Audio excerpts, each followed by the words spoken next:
Welcome to the Colonel's Corner. I'm Colonel Roxanne Towner-Watkins, and I have War Hamster Brady with me today, and we're doing another segment of our continuing series into secret societies. And I'm going to turn it over to you, War Hamster. Thank you. Good to be here. Thanks for having me on again. This is always a lot of fun, and we got some fun stuff for us today. I think the focus today is going to be on classes of 1917 and 1918 and some of their connections. But the one thing you're going to find to play out in a lot of these characters that are alumni of Skull and Bones is an awful lot of them are aviators. And we'll get to that in a second here. Ready to dive in? Absolutely. All right. As always with this series, we're talking about secret societies, in particular Skull and Bones. Skull and Bones, of course, is from Yale University, founded in the 1830s. They take 15 juniors every year, tap them on the shoulder, and they get introduced into the corridors of power throughout the country and the world. We find Bonesman alumni, as presidents of the United States, secretaries of state, founders of the intelligence community, in every high branch of the military, diplomats. They own some of the most important corporations, sit on all the boards with each other. They marry into each other's families. This is the true ruling class of America. Or that's our theory. And what we're doing here is we're just trying to show all these connections and say, does it really make sense that this is just a normal secret society, little fraternity organization with people who just socialize together? Or is there a lot more to it?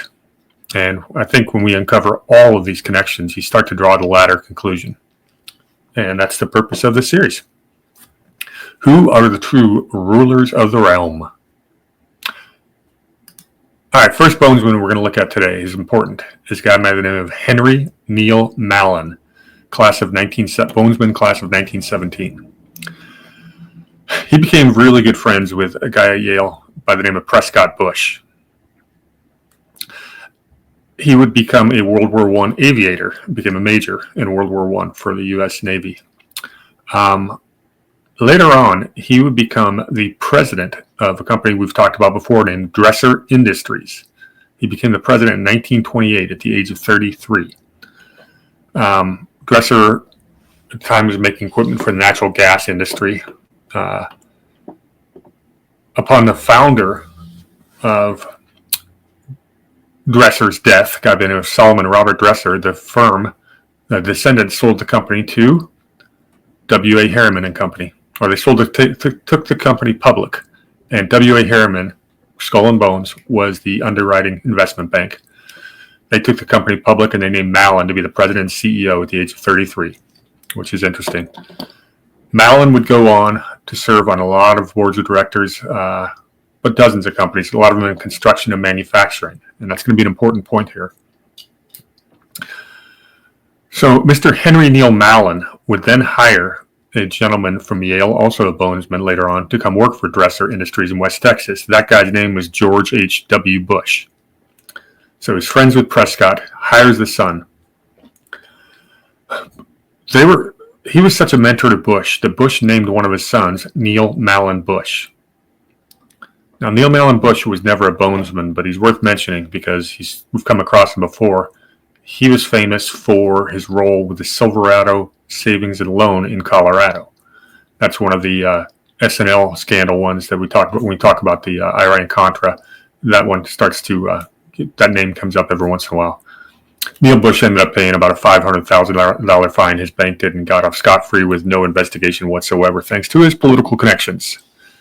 And let's just remind the audience real quick that the savings and loan, from my research, was the failures were not unlike what you just described as far as the network of them serving all on each other's boards so that it functions as one organism. A lot of the savings and loans that failed were almost like controlled demolitions because they were on each other's boards and they were loaning unsecured loans to each other and businesses, family members, and stuff like that. And so it could have been seen, and I'm not going to put words in Brady's mouth, him being the actual banker, but from my perspective, it looked a lot like money laundering.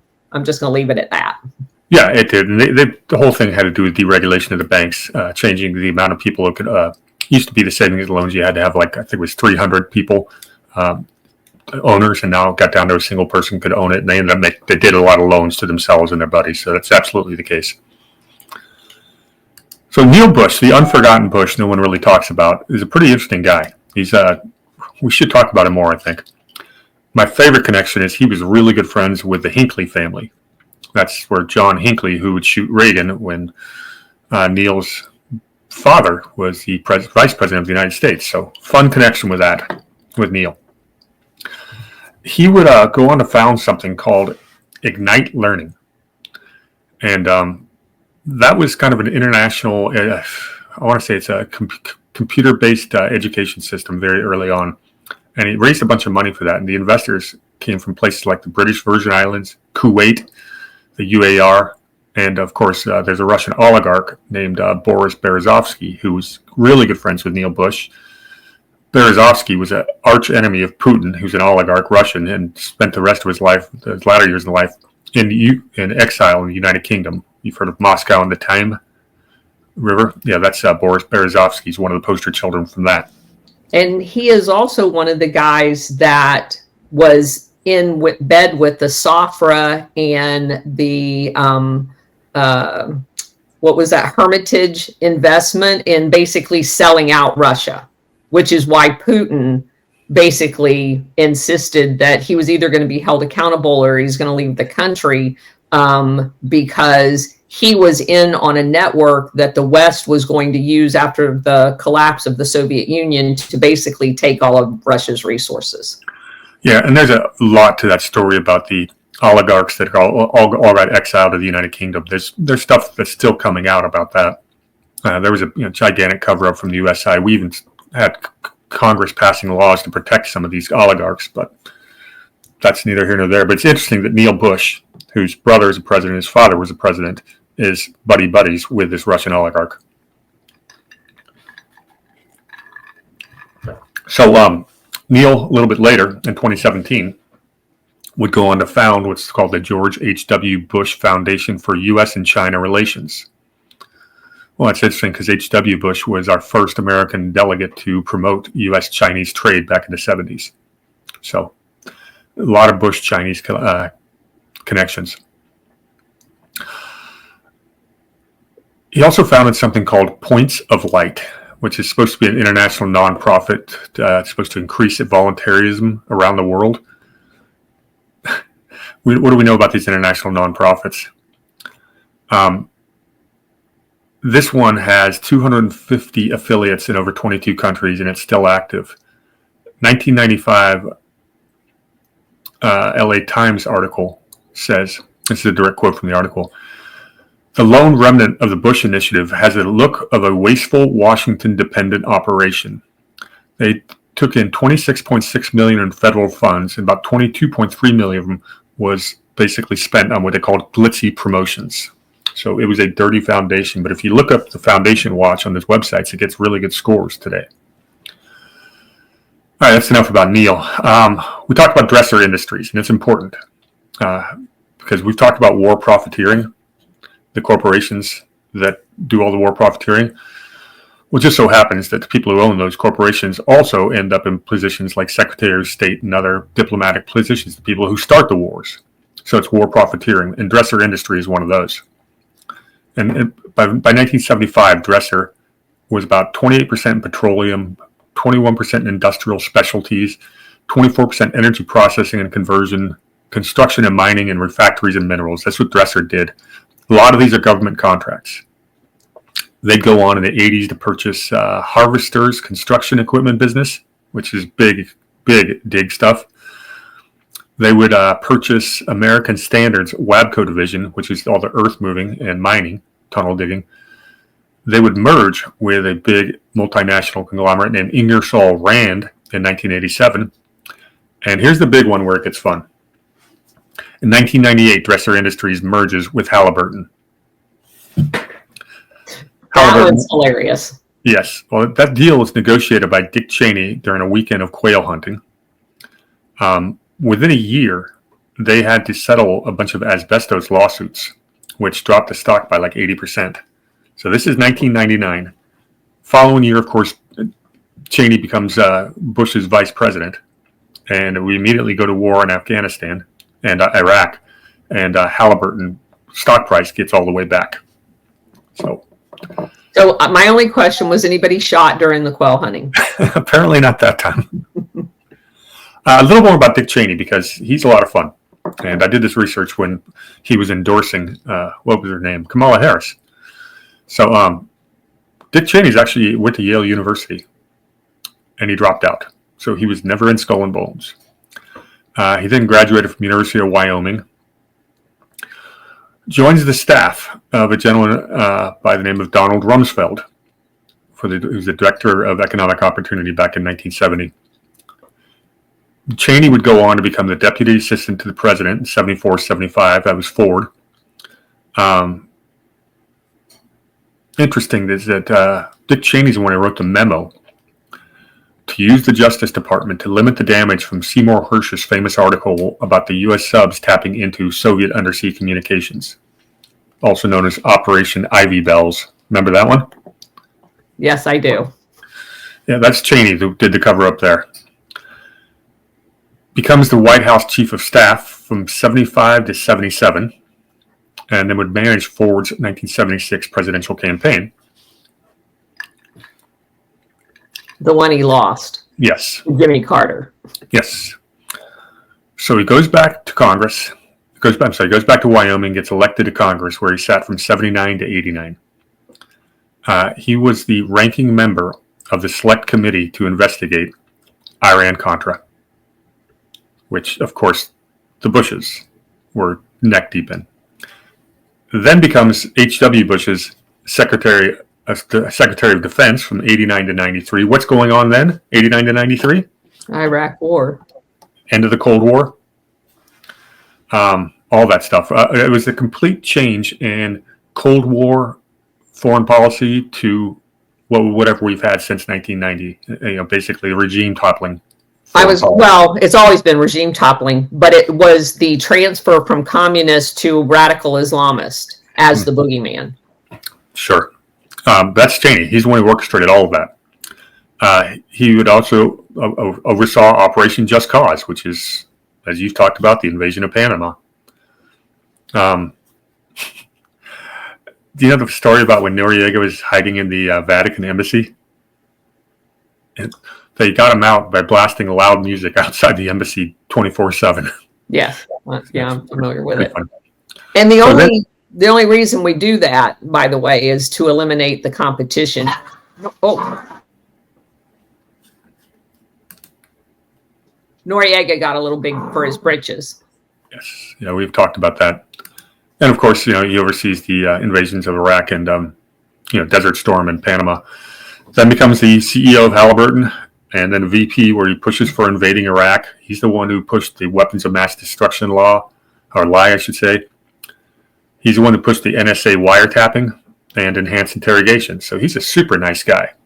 But this all kind of falls under the same tree of that company, Dresser Industries, which is now known as Halliburton. So pretty interesting connections there with Mr. Henry Neil Mallon in the Bushes. And you can't forget of his connection, because I don't think Zapata Oil would have ever been even Zapata Oil without him. Yeah, he co-funded. He paid 50% of the money down for Zapata Oil. Yeah, and of course, Zapata Oil is very important because it's my firm belief that it was named after the Zapata Bay in Cuba. And the reason why they were so dead set on getting Cuba back is because geologists had said that there was a huge oil reserve in the Zapata Bay area. And that's the reason why Mr. CIA director back in the 50s, 60s, when Bush was initially found to be serving in the CIA, was all read in on all of that activity. Yep. Those connections are all over the place. I mean, a lot of the stuff we've been talking about since day one all ties. Zapata comes up quite a bit, so good job bringing that up. All right, switching gears to 1918. The Yale class of 1918 is a fun one. We've got a gentleman, sponesman by the name of Frederick Trubee Davison. That's Trubee, Davison. And we've seen Davisons throughout this series. He's one of them. He's interesting. He's an avid aviator. And he's convinced that the U.S. military is not ready to handle any kind of invasion of U.S. soil. And he wants to create something called the first Naval Air. It's called the founder of the. It's called. Sorry, the name of it's the First Yale Unit, and it's supposed to be a Naval Reserve Air Unit to protect the seaplanes up and down the Atlantic coast. And this guy's going around. Trubee Davison is going around to Congress and people in the Pentagon and trying to get them to approve this unit as a member of the reserves. He'd fly down to D.C. to get lobbying to get recognition by the Navy. He put together 12 Yale undergraduates, and a number of them were become bonesmen. This is 1916, before he became a bonesman in 1918. People would call it the Millionaire Squadron because the pilots would get wheeled out to their planes in wheelchairs by black porters. That's what these guys are all about. Well, Mr. Davison was actually doing a flying test to get his Navy wings, and he had a panic attack and never became a pilot. He broke his back, never saw combat at all. But he ended up receiving a Navy Cross for starting the first Yale unit. So there's some other guys in the, we'll get to the other people in the first unit. Let me tell you a little bit more about Davison first. He then goes off to law school at Columbia. He works for a white shoe law firm called White and Case in Manhattan. Somehow he's on the cover of Time magazine in 1925. Joins the New York State Legislature in 1922 through 26. And here's where it gets fun. He became the Assistant Secretary of War for the Air in 1926 to 1933. And in 1951, he becomes a trustee of Yale University and also takes a job. Here's your mic drop. He's the first personnel director for the CIA. So that's Mr. Frank Trubee Davison. Gets interesting. Some of the other people on that first Yale unit were bonesmen. One of the names is Artemus Lamb Gates, bonesman of 1918. He would end up being, again, the Assistant Secretary of the Navy for Air and the Undersecretary of the Navy in 1945 for a few months. He would first of all, he married Alice Trubee Davison, sister of the Davison we just talked about. So keep it in the family as usual. And he ended up going on to be the president of a number of companies. Some of them we've talked about. New York Trust Company, Union Pacific Railroad, Time Magazine, Boeing, Middle South Utilities, Safeway, and Abercrombie and Fitch. So that's Mr. Artemus Lamb Gates. See the same connection with the military, and especially when it comes to aviation. A lot of skull and bones there. Another guy who was one of them was one of the first air people was a guy named John Vorys, Vorys, class of 1918 bonesman. And he would go on to become a House of Representatives member from Ohio from 1939 to 1959. And he was an interesting guy. He did what's called the Operation Block Leader. He was trying very hard to keep us out of the war. And we've talked about that, how the bonesmen had financed, especially the Prescott Bush people had financed, the Nazis. So there's no coincidence there. Another guy who's part of that group was Earl Clinton Barker Gould. So the Gould family comes up again. He ended up being a rear admiral in the U.S. Navy. Another fun one was Albert D. Sturtevant. And he's famous for being the very first American aviator ever to be killed in action in Europe in World War I. The last guy from that list who was on this Yale University pilot team is going to be the star of the show today, a gentleman by the name of Robert A. Lovitt. And I know you know and love Lovitt very well. Yeah. I want to make a point here. I need to research this, but I'm like 90% sure, because this came up in a different venue, that Davison Field at Fort Belvoir, where that helicopter took off yesterday, is named after a Davison that is a major general that was an aviator in the Army. And I want to say that because somehow when I was researching him for another story, he came back to a family Davison that was in Skull and Bones, because I thought that was very weird. And now I find it even weirder that we're talking about this today. And here we are talking about another Davison that's a Skull and Bones. At the same time, I've been talking about Davison Field all day. So that's kind of freaky right now. Yeah, track that down. Speaking of further research, I mentioned earlier what was the name of that foundation? The Points of Light. Points of Light. Now, I have not done deep research into that, but if any one of our listeners wants to dive into that one, I think you're going to find some nuggets of gold in there. It has a lot of the same characteristics as a lot of these NGOs do, and I think we might find shenanigans there. The fact that it's international makes that a higher probability. Yeah, it's got all the earmarks of what we've seen with other ones, and the Bush connections. Just that kind of screams that maybe we ought to peel back the cover a bit. Right. So you ready to dive into Mr. Lovitt? Yes. And people, if you don't know who he is, he's probably one of the most influential men on the planet in the 20th century. I figured I'd pull up a picture of him. Okay. Let me know when you're ready. There it is.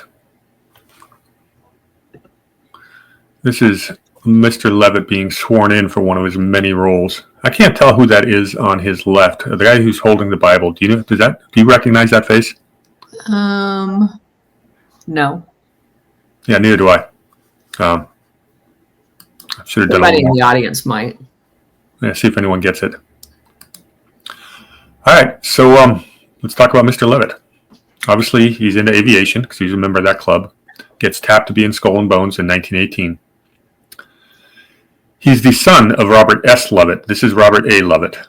Robert S. was the president, once again, Union Pacific Railroad. So, connections to the robber barons. He was also a director of National City Bank of New York, which became Citibank, which is and he's also the president of a director of Western Union. Lovitt marries a debutante by the name of Adele Cordeley Brown. And yes, she is descended from the Brown banking family of Brown Brothers Harriman. Of course. Yes. I mean, it's amazing these people, don't have like three eyes with all the inbreeding. Okay, that's funny. I mean, you can't make this stuff up. They may, actually. We just don't know it. Yeah, maybe that doesn't work with reptilians. Who knows? All right, so he gets out of Yale, and Mr. Robert A. Lovitt becomes the lieutenant commander in the U.S. Naval Air Squadron. World War I ends, and he joins his father's bank. And then, shortly thereafter, he becomes one of the founding partners of Brown Brothers Harriman in 1926. Was it last week we talked? Yeah, we talked about Harrimans all last week. Yeah. Or one of these weeks. As an investment banker, he becomes a director for a company called Freeport Sulphur and sat on that board or led that company for 25 years. That's the company that would then become Freeport McMoran. And you've heard of Freeport McMoran because they are the world's largest producer of molybdenum They are a major copper producer, and they operate the world's largest gold mine in Indonesia. Okay, and let me say this. I knew you were going to jump on this. Freeport is the company in Chile that was mining their copper that paid Nixon to overthrow and kill Allende. Okay, number one. Number two, Freeport is also in that gold mine in Indonesia, the company that basically worked to overthrow Sukarno through the CIA to install Suharto in Indonesia. And it was Sullivan and Cromwell and the Dulles brothers that orchestrate this entire thing, because it was known in 1933 to be the largest gold mine ever discovered in the world. Freeport ends up with a concession only because they are basically, Sullivan and Cromwell via the Dulles brothers worms their way into the Dutch, because that was a Dutch colony, deal by basically agreeing to overthrow the government and thereby securing them a piece of the action of the take that's going to eventually occur at this gold mine. And what Freeport did, because that gold mine was so pure and so big that they were reporting to Indonesia. So what happens when you get a concession to mine gold is normally it's like, and I'm just making these numbers up for a reason, to illustrate a point. Let's say that 10% of all ore that you mine, so if you get 100 pounds of ore, it will have 10 pounds of gold.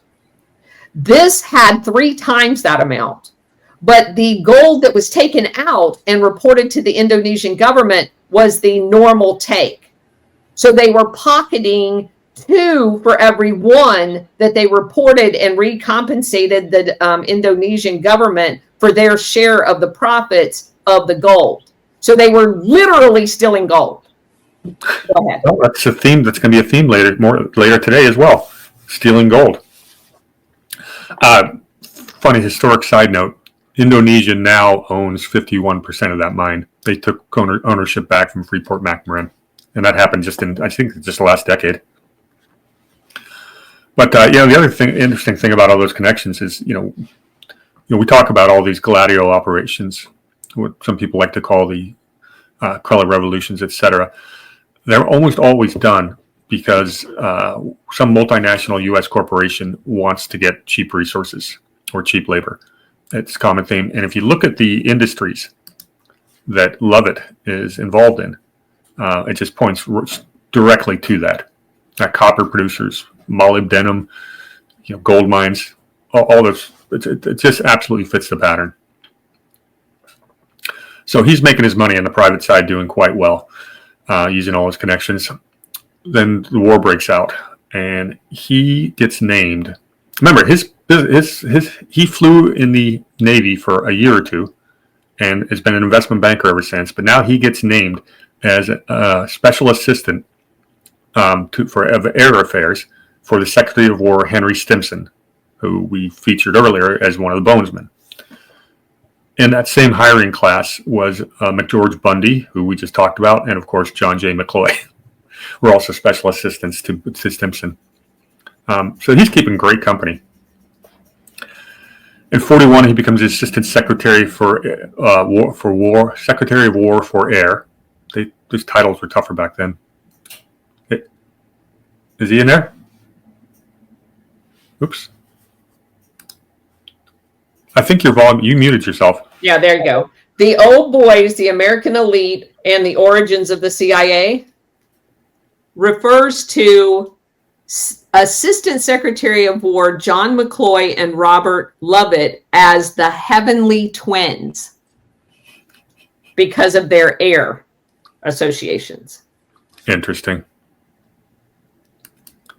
It says that they had been deputized to steam up the Manhattan financial specialist and prowl the debris of Europe in its collapse. Capitalism also requires commissars. J. Henry Schroeder, vice president of the bank over there, and and they had a U.S. part 2, and these guys were basically working with the, however you say his name, Hamlar Slot, and his protege in order to set up the Bank of International Settlements. Oh, lovely. And anyone who's been following me from day one, the very second public presentation I did in front of an audience was on the Bank of International Settlements, and it's called Above the Law. The Bank of International Settlements, in its charter, it's got super governmental powers. Their officers of Bank of International Settlements are not subject to domestic immigration laws. They can't be arrested. They can. They've got all kinds of cutouts, and it was put into their charter that the Bank of International Settlements, because they knew they're going to be committing crimes. Yes. And financial crimes on very large magnitude. Okay, so Mr. Lovitt, he's off to a good start in his career, but there's a lot more coming. 41, he became the Secretary of War for Air. War ends in 45, and he submits his resignation to Truman, and Truman refuses the resignation. He wants him to chair what became known as the Lovitt Committee. And what does the Lovitt Committee do? Well, it advised the government on post-World War II organization of intelligence activities. Yes, this led to the creation of the CIA. Think we got a skull and bones connection to the CIA yet? We made that? Jeez. Just tangential. All right, so then he goes back to private sector for Brown Brothers Harriman in 1945, only to get recalled to service by General George Marshall to help implement the Marshall Plan. He helps draft what's known as the Vandenberg Resolution, which basically led to the establishment of NATO. Bastard. So think about this. One guy led to the establishment of both the CIA and NATO, pretty much the two organizations that are absolutely, that are responsible for every bit of regime change we've seen in the last 70 years. Yes. That's Lovitt. That's Robert Lovitt. And he's not done yet. Correct. So George Marshall was in really bad health. So basically, he gave credit to Lovitt. He goes, he did most of the heavy lifting in implementing the Marshall Plan. And is that a good thing? Well, we've talked about this before. You want to go into the Marshall Plan real quick again? Well, basically, it was sold as a financial plan to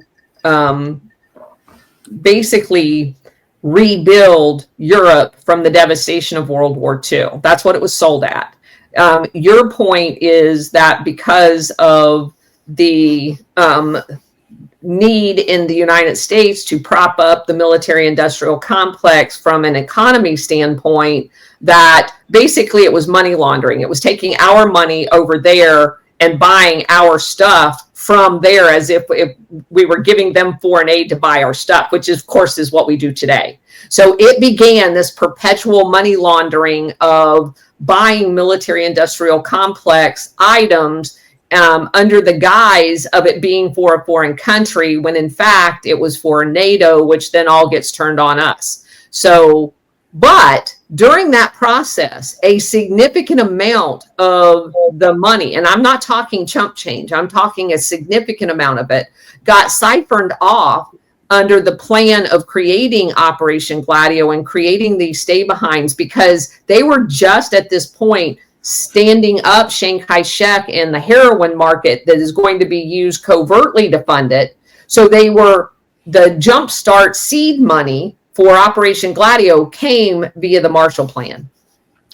Yeah, and there's another part of building out that apparatus is the creation of the World Bank and the Bank of International Settlements.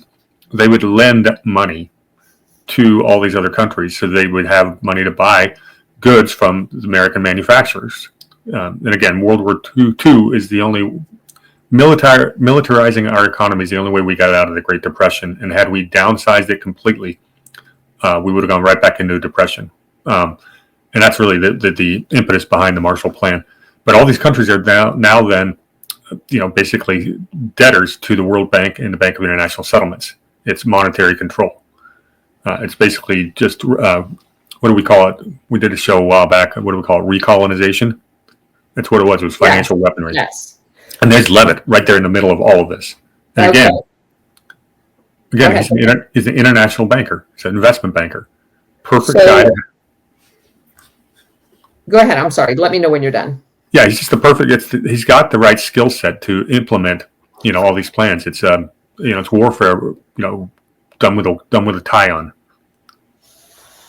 Okay, so at this same time, like in the immediate aftermath of World War II, which is what we're talking about, you also have Lovitt working with the Assistant Secretary of Treasury, because of course he's a banker, John Graham and Gordon Gray. And I want to read this because this is as he's setting up NATO and using the Marshall Plan to basically fund stay behind units. Listen to this statement out of this same book, The Old Boys.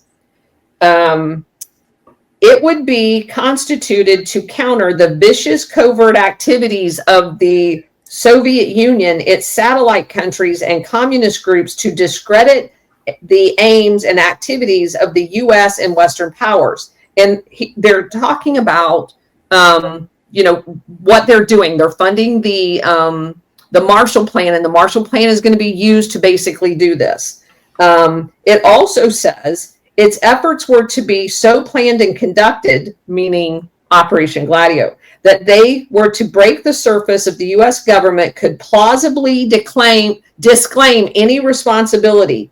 Covert operations themselves included propaganda, economic warfare, preventative direct action, including sabotage, anti-sabotage, demolition, evacuation measures, subversions against hostile states, including assistance to underground resistance group, support of indigenous anti-communist elements, and threats to the free world. So this is Lovitt and what he's working on with the Marshall Plan, i.e. siphoning off to set up Operation Gladio. And of course, I've made this point a million times. The Soviet Union had just lost over 25 million people. There was no threat. Well, one of the things that we read about is they were planning a post-World War II world before we'd even entered into the war. Yes. And part of that was decimating Germany and basically moving a big manufacturing base. They wanted Japan defeated, but also one of the two major manufacturing hubs, but under U.S. control. These schemes were in the works for a very long time. Okay, so is Mr. Lovitt done? Not by any stretch. I'm going to go forward in time before our closing topic because we'll get to it. That's Operation Golden Lily. We will get there, but I want to go past that. I want to close with that. So he goes back into investment banking in 1949, immediately to be recalled again by Marshall to become the Deputy Secretary of Defense. No longer is it the Secretary of War. We are now the Defense Department. Same people. 1951 to 53, he becomes the United States Secretary of Defense. It's a pretty important time. Means he's the guy who directed the Korean War. Oh, I should also point out that him and Marshall were really vocal in opposing the recognition of Israel in 1948. So he did not want Israel to be recognized as a sovereign nation. And can I add one more before we skip forward? In 1948, he was instrumental in recognizing the Ukrainian National Guard, which we now know as Azov Battalion. I did not know that. Yes. In his role as Undersecretary of State, Robert Lovitt was instrumental, instrumental in recognizing the Ukrainian and using them as here's a quote, dissident element in combating communism. Sounds kind of familiar. Yes, it does. No, I did not know that about him. in the Ukraine. That's awesome.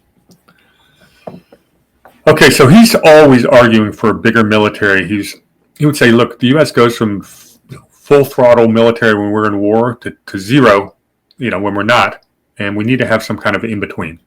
And he talked about, having every single able-bodied man, serve for like 2 years so that we have a national reserves. That's what he wanted. He wanted a much bigger military presence in the United States in peace. And he got his way for the most part. And this is why he pushes the Korean War. He is fear-mongering the Korean War. You talk about the domino effect. Lovitt's behind all of this, shall we say, propaganda. Do we want to talk about the Korean War and all the shenanigans that went on there, or should we march forward? Well, I'll just mention that everything that you learned about the Korean War in class was a lie, as we have found most of our history, that the threat in the North was exaggerated, and we were basically putting Gladio stay-behind units in the North in order to justify attacking the North. The entire thing was a false flag. We attacked the North. We had no intentions of just creating a unified, non-nationalist, under our control Korea. We went into China, which pissed China off. And the whole reason we were doing this was basically to reinsert Chiang Kai-shek into China, because we wanted China's opium fields. And Chiang Kai-shek was the Chinese general that could make that happen. And the overwhelming response of China pushing us back out and down to the current DMZ was overwhelming, and basically set MacArthur back on his, and he wanted to use nuclear weapons in order to basically take that territory back. He eventually gets fired, blah, blah, blah, for insubordination. And so, Lovitt is in the middle of all of that. Yeah, it doesn't hurt that, of course, these people, the cowboys from the South and the West, have just rose to political power in America, and they're a bunch of defense contractors and oil mavericks, and they're all affiliated with these Skull and Bones characters, and they make a lot of money if the war machine keeps turning, the profits keep coming. And we've already talked about some of the companies that make money when rebuilding, not to mention tearing things down. It's a good business. So in 1953, he goes back to Brown Brothers Harriman and spends 3 years this time in the private sector before Eisenhower persuades him to join the President's Intelligence Advisory Board. That's a pretty key moment in time. 1956, what the CIA is doing. Basically, this would be the oversight committee for all of our subterfuge or different covert operations. And this is where we have the banana republics falling like every 6 months all over Central America. This is an awful lot of countries got overthrown as they're basically coming out of the colonial period. They did not have a lot of stability, and we certainly added to that. Well, that's Lovitt sitting on that intelligence board under Eisenhower. So he's now served under Republicans and Democrats. So you think there's a uniparty, or that there's a power above the presidency? He's the classic definition of uniparty. Yeah, because these are the people that actually control our foreign policy, not the presidents themselves. We've talked about this ad nauseum. The presidents that actually had the cojones to stand up to, shall we call it, the foreign policy complex, which is the CIA, State Department, Pentagon, and their corporate backers, and all the smoke-filled rooms, secrets, clubs like Council of Foreign Relations and later on the Atlantic Council. Those are the ones who really determine foreign policy. And the only presidents who stood up to it, are JFK, Carter, and Trump. It doesn't matter if it's Republican or Democrat. That is the neocons and neoliberals are both into the wars. So since you mentioned the Foreign Intelligence Advisory Board, that during the Eisenhower administration, you also had on that board James Killian, General John Hull, Jimmy Doolittle, who shows up again with the guy. Remember, we talked about Doolittle and his working with William Pauley, who was instrumental in setting up Gladio, and Omar Bradley, and Joe Kennedy, like in JFK's dad. Yes, he wanted. He actually advised JFK to offer him any quote any cabinet position he wanted. Lovitt declined due to his health. Yeah, that's crazy. What he did do is he recommended that Dean Rusk become Kennedy's Secretary of State, and he did. And he actually recommended McNamara to be the new Secretary of Defense. So let me ask you this, because this came up yesterday.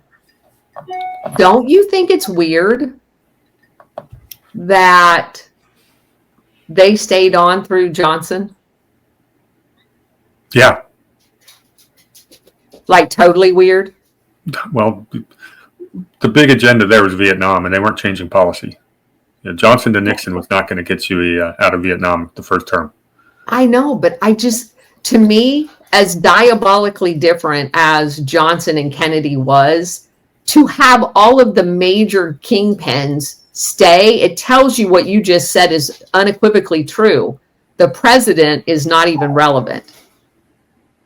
No, or they wanted a president that went along with their schemes as opposed to one who was going to put a stop to him, as JFK was. I mean, he was talking right. But I'm saying they will work around him, right? They killed him. But the continuity was the cabinet, not the president. Exactly right. And make no mistake that LBJ was a big warmonger. He's one of the crooked Texas cowboys. Couple of personal assassin. So a couple of books. I got some quotes for you. Talk about Lovitt. There's a book called The Higher Circles: The Governing Class in America, written by G. William Domhoff, and I highly recommend this one be read. Do you have it? Have you seen it? He basically called Robert Lovitt the architect of the Cold War. That's pretty profound. There's another book. It's called The Wise Men, 6 Friends and the World They Made. It's written by Walter Isaacson and Evan Thomas. Yeah, I have that book. Okay. The 6 friends in the world they made, the 6 friends they talk about are Dean Acheson, who we've talked about, and he's got Bones connections through family. A guy by the name of Charles Bolin, who we haven't talked about too much, but he was the ambassador to the USSR, the Philippines, say that again, the Philippines, France, and of course, he came from Harvard, where he was a member of the Secret Society, the Porcelain Club, which we will get to sometime in the near future. But that's Charles Bolin. It's not a name that comes up too often, but he was one of those 6, wise men. The third one was W. Averill Harriman, who we've discussed. George Kennan, who we've talked about ad nauseum. Robert Lovitt, and of course, John J. McCloy, who always shows up. Okay, that's pretty much most of his life. We left out a big chapter. All right, I'll have one last quote from the old boys on Lovitt. Go for it. More heat and light both rose out of the sparks thrown off by the panel report talking about during the church committee and looking at a whole bunch of different things in 1957. Not that church committee, but there was a review that was done in 1957 and a meeting that was on it. And Alan Dulles was intimately involved in this. It dealt with the Atomic Energy Commission. So that's in light of what I'm saying. More light both rose out of the sparks thrown off by the panel report on covert operations entrusted to Robert Lovitt and David Bruce by the Intelligence Advisory Board chairman positions. Second only to Delavan throughout OSS years, David Bruce had somehow retained a relaxed probity which all but invalidated him for invisible government involvement. It had been Bruce's intervention in the Truman-era move on Arbenz, which is the coup in Guatemala.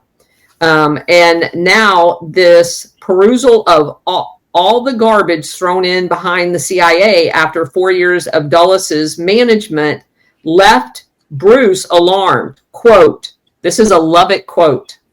He approached it from the standpoint of what right have we to go barging around into other countries, buying newspapers and handing money to opposition parties and supporting a candidate for this or that office. That was in Lovitt's testimony. He continued saying he felt, meaning Bruce, that this was an outrageous interference in friendly countries.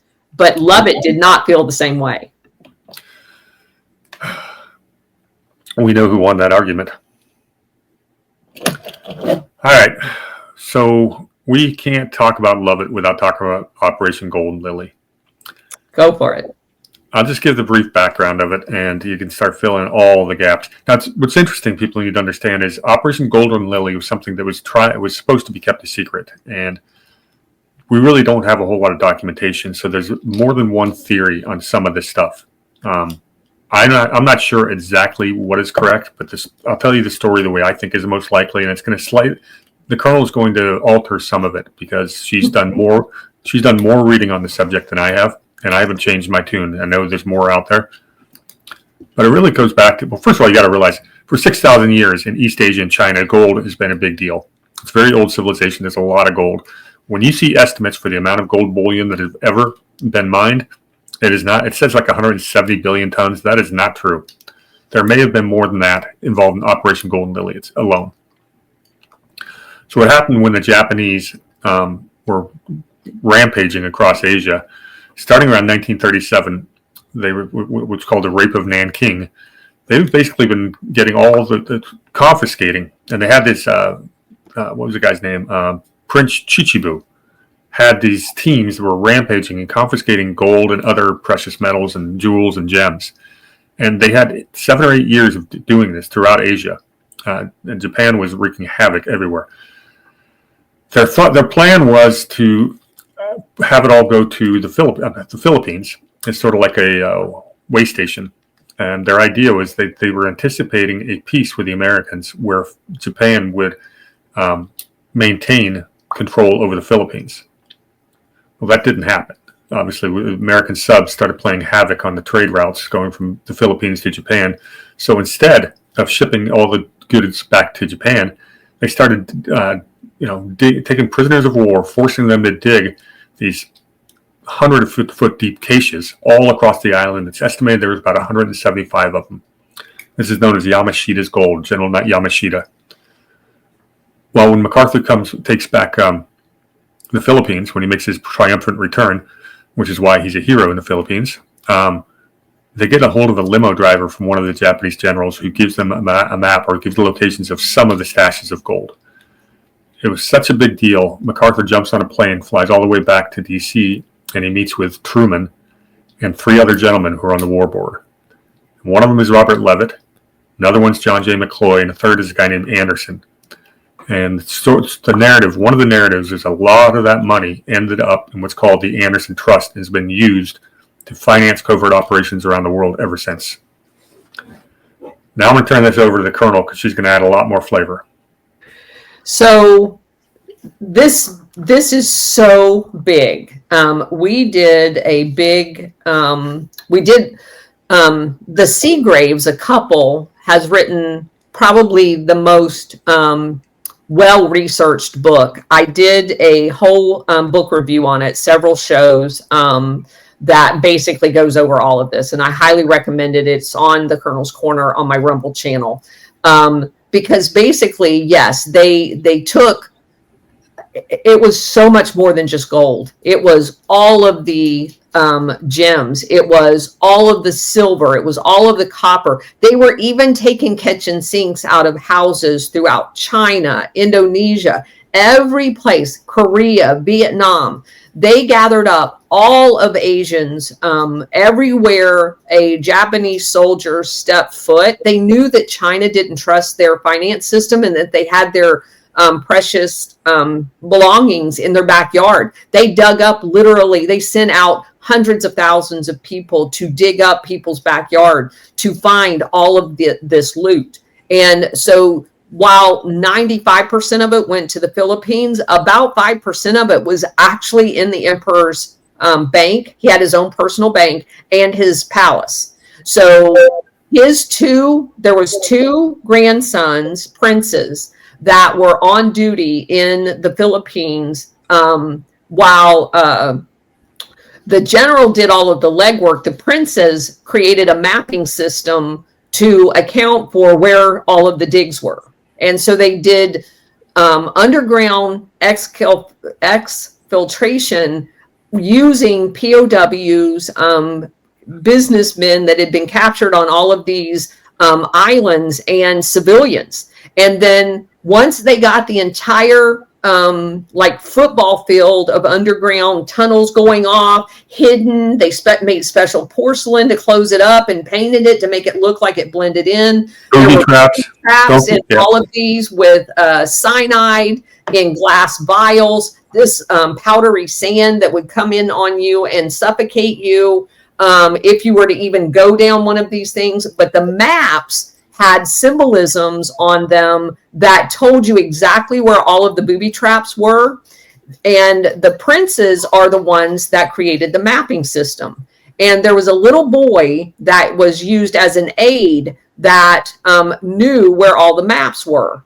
And eventually the major that had been the driver was the initial one that kind of got beat up and made the confession of where a couple. But the word got out in the Philippines, and a guy by the name of Roxas had uncovered one of the mines behind a hospital in the town, and he got a gold Buddha, and he had all of this gold. Well, he gets robbed, and Marcos, who the CIA installed to basically take over this mining operation and find all of these 175 sites. So when they dug them out, everybody, because they didn't want anybody left that knew where any of them were, and they didn't cross-utilize people in these mines, they would dynamite the mine shut with the people in them. They'd have a big party saying, oh yeah, we're done. They'd dynamite it. There'd be all of the dead bodies because they'd eventually die from suffocating. And when some of these were dug out eventually and discovered, they literally had the dead bodies. So they arranged, the Burke Society was involved in this as well. They financed a miner from Las Vegas, Nevada area, a gold miner. What the CIA and Lansdale and all of them were involved in this with Marcos. What their plan was, because gold has fingerprints on it. If you analyze gold, you can tell where in the world it was mined at. However they do that, it can be precisely identified what mine it came out of. You remember earlier I talked about Dresser Industries and how they were in construction and mining, and they earth moving. Exactly. Yeah. Okay. So they what the CIA's plans were, because they didn't want to sell the gold that they were discovering in the Philippines in these World War II vestiges on the black market, because you get pennies on the dollar. They wanted to be able to sell it on the real market. So their plan was that using Marcos as the stooge, they were going to mine it as Filipino gold. And they wanted this guy from Nevada they flew him and a couple of buddies over, and they were going to have him melt the gold down, mix in Filipino gold, and then reform the bars. So number one, it was not identifiable. And number two, it can be sold on the regular market through the Filipino bank, and they can get top dollar for it. So this whole plan. And then once they found enough of the mines using this miner guy, because he had all of the maps that they had, there was 3 maps that were never found. So they had discovered 172 of them. The little boy that was the aide to one of the princes, he had 3 that was never found, that was given to him by the prince's insurance.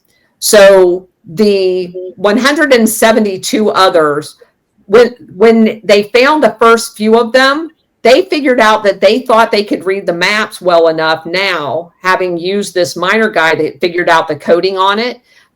They took him out to a cemetery and was going to assassinate him. And he said that you can kill me, but you'll never find those maps. And they said, we've got people going through your hotel room right now. And he goes, well, that's good because they're not there. He had bought a piece of furniture and put those, he had basically, they were big, like wax coated maps. He had redrawn all of the maps and put them inside this piece of furniture and shipped it home to his wife. So they had no copies of the map, and him and his buddy that had came with him melted and burnt all of the maps on the balcony with a blanket up over their hotel room out on the balcony. So the real maps were all gone. He had his own interpretation of them, which only he knew about. So they didn't kill him. But the John Birch Society was in on all of this. They tried to blackmail him. And then when he came back and they weren't able to kill him, they tried to sue him and they took his company. They persecuted him like they persecuted January 6 people. They were on him for years and years and years with buying off the judges and all kinds of crap. They put that man through hell for him trying to help them.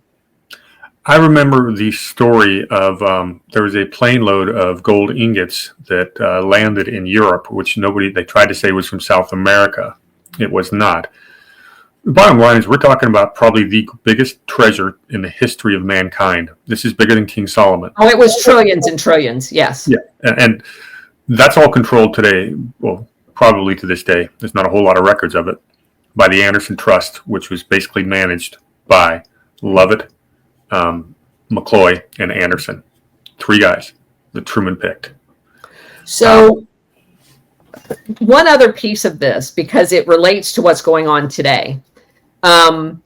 Roxas, the guy that kind of was he found tens of billions of dollars worth of gold in his legitimate gold find. He also had, there's 2 guys. One of them had actually found one of the mines, and they basically poisoned him and killed him.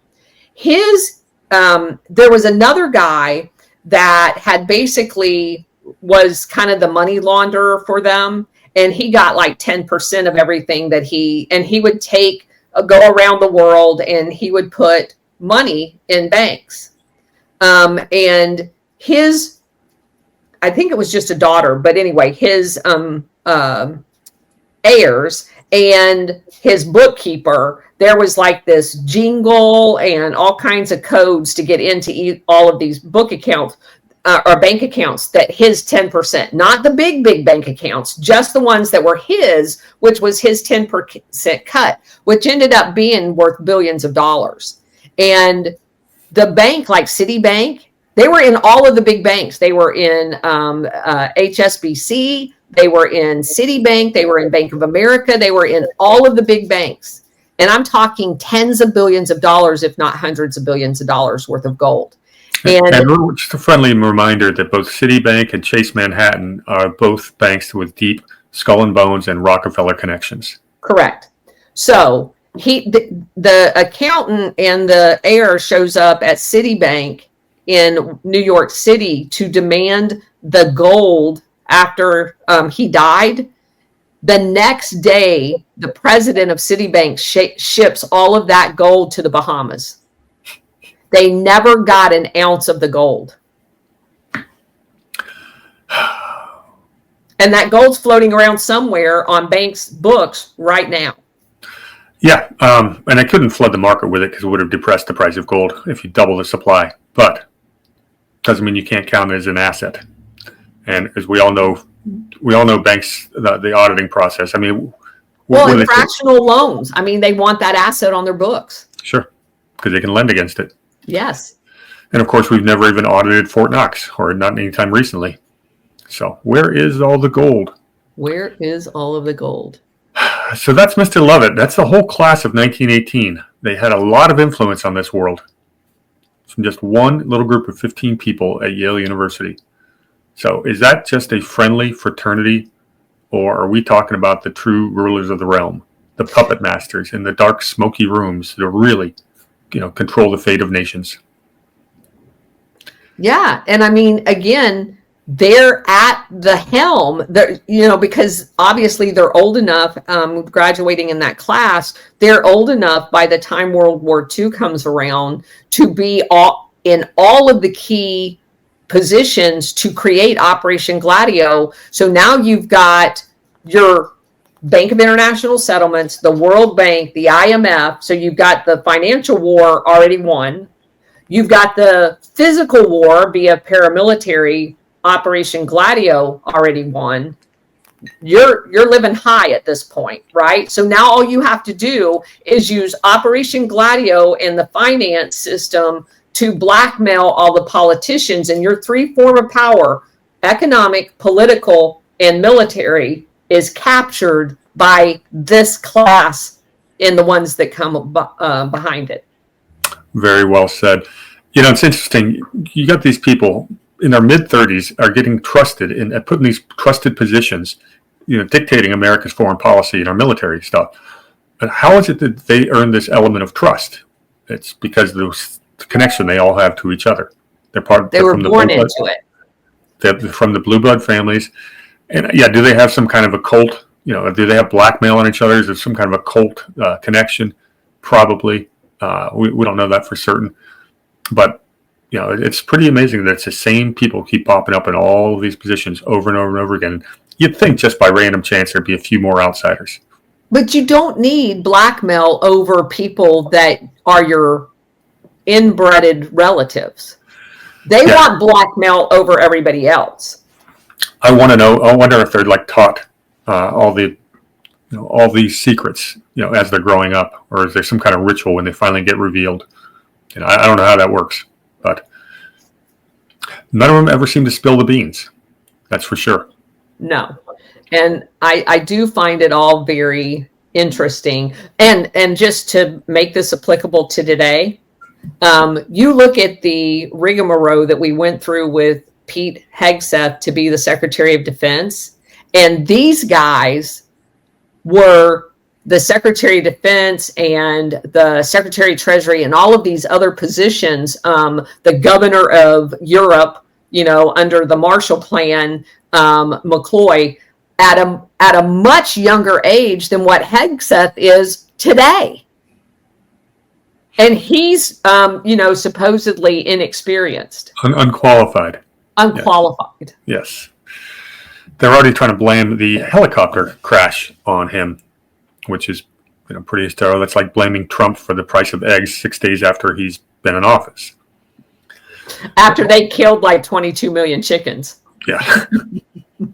Why are eggs so expensive? You ever heard of this thing called supply demand? I don't know. Call me crazy. But it's weird. Our eggs are only $3.99 a dozen. And I get the organic brown ones, $3.99 last week. So. Well, mine's free. I have chickens. That's the smart way of doing it. They would not last very long where I'm at right now. We had snow yesterday. I spent a half an hour. We have heat lights in their actual coop that we give them the run of this area of my backyard, and then we have heat lights, and they all are in the coop. They usually were out under the roof of the coop that's like a porch on a rod that we put across up until now. Now they're in the coop. Very good. Well, we probably have probably 2 more episodes to do on Skull and Bones. Definitely with one, and it could be a really long one or spread it out to 2. But we just get into a lot more modern names as we go through the decades of the 20th century. And there's going to be some familiar names and some similar themes. All right. It's a date. Thanks, everybody, for being here. Thanks, Brady, for sharing all of your knowledge with us. Really appreciate it. This was probably my favorite one so far. Really? Yeah, I thought you were going to like this one, but yeah. Lovitt was, I think we might have just as much fun when we do McCloy, because he needs a show of his own. Not a bone one, but he deserves a show. Yes, he definitely does. He is probably, he definitely rivals Lovitt. Yeah, they are, the 2 peas in a pod, sort of. Sort of. Yeah, thanks for having me. These are always a lot of fun. Not even just doing the homework, but just chatting with you. It's kind of cool because you've done. We always learn something from each other every time. And it's like that's what it's all about. nobody can know all this stuff. There's too much to know. No. So let's Yes, just and that's why I jumped at the chance when you suggested this. It was such a great idea. Yeah, it's been a lot of fun. I'm getting really good feedback on my own channels from it, and I just think we're a really good team, and I happen to agree. All right. Well, thank you. And thanks everybody for joining us. Appreciate it. We will see you at 4 p.m. today. Cheers, everyone. Bye.